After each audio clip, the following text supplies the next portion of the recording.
Recording in progress. Coach had a bit of a lull the last couple minutes of the first half, but second half, boy, you guys didn't look back one moment. What changed, and was it possibly something you said at halftime? You know, I think our guys, they understand what we're playing for, the standard that we want to set. And the first half was not, it just wasn't consistent. We had moments, and we spoke about it at halftime, and wanted to come out in the third quarter with just more energy, more pop, more force, and they responded. I know we've talked about B.I. so much, so many accolades and wonderful things, but what stands out right now are the assists, double-digit assists the past two games. What's he doing differently? How is he seeing the floor or finding his teammates to be pulling this off? Number one, he's just a student of the game, so he's always watching film and trying to find out what he can do to make his teammates better. And then just the trust factor. All of those guys, they go out and they trust each other. It's something we talk about as a group, good to great, paint to great, and it was beautiful basketball to watch tonight.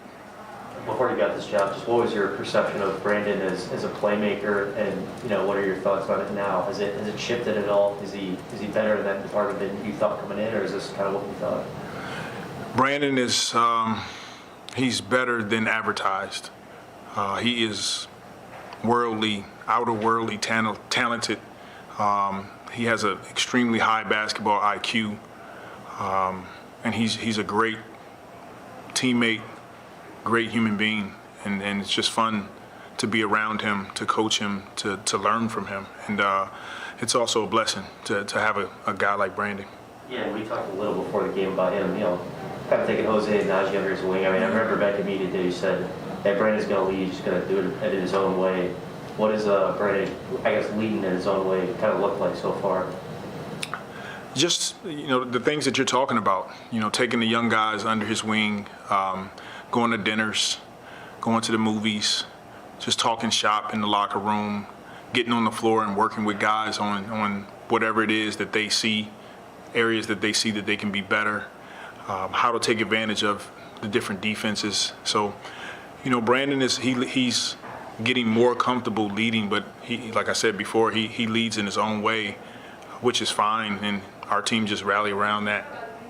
And we were talking earlier in the season about some of the frustrations he was going through, the way teams were defending him, throwing so many bodies his way, and he had to adjust the way he was playing. What do you think about that? Just how far he's come as far as learning how to be effective while teams are consistently throwing multiple bodies at him? Yeah, I think he was making an adjustment, but it was more so he was adjusting to, he put on, 15, 20 pounds. He changed his body a ton in the summer. He went through an extensive program, and I think more than anything, he was adjusting to that. And as he got playing more and more in the rhythm, he understood he just had to play faster. But he had the strength to finish plays, to get to the basket, and now the game is just opening up, and he's just getting more comfortable. We're all getting more comfortable with each other because it's all new. But I think more than anything, he was adjusting to all the work that he had put in and the new weight that he was carrying.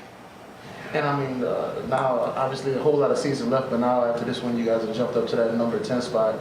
Considering where you came from at the beginning of the season, the long losing streak, how meaningful is it to get to this point where it's not just a pipe dream, now you guys are actually in it, competing for that number 10 spot? It's extremely meaningful for our group. Anytime these guys, they work as hard as they do, our coaching staff, our organization, and early in the season you don't see results, it can be frustrating. But, we hung in there, we stayed faithful, stayed prayerful, and, here we are with, 30 whatever games left, and we're giving ourselves an opportunity just to continue to compete, and we'll see what happens at the end of the season. What did you think about the contributions you guys got from Jackson Hayes?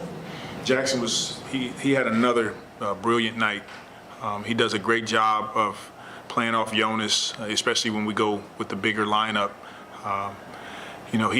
He's great in transition. He's a lob threat, and he's rebounding the ball at a high level. So all the things that we're asking him to do, and then on top of that, he can guard multiple positions. So another great night for Jackson, and he's just continuing to get better.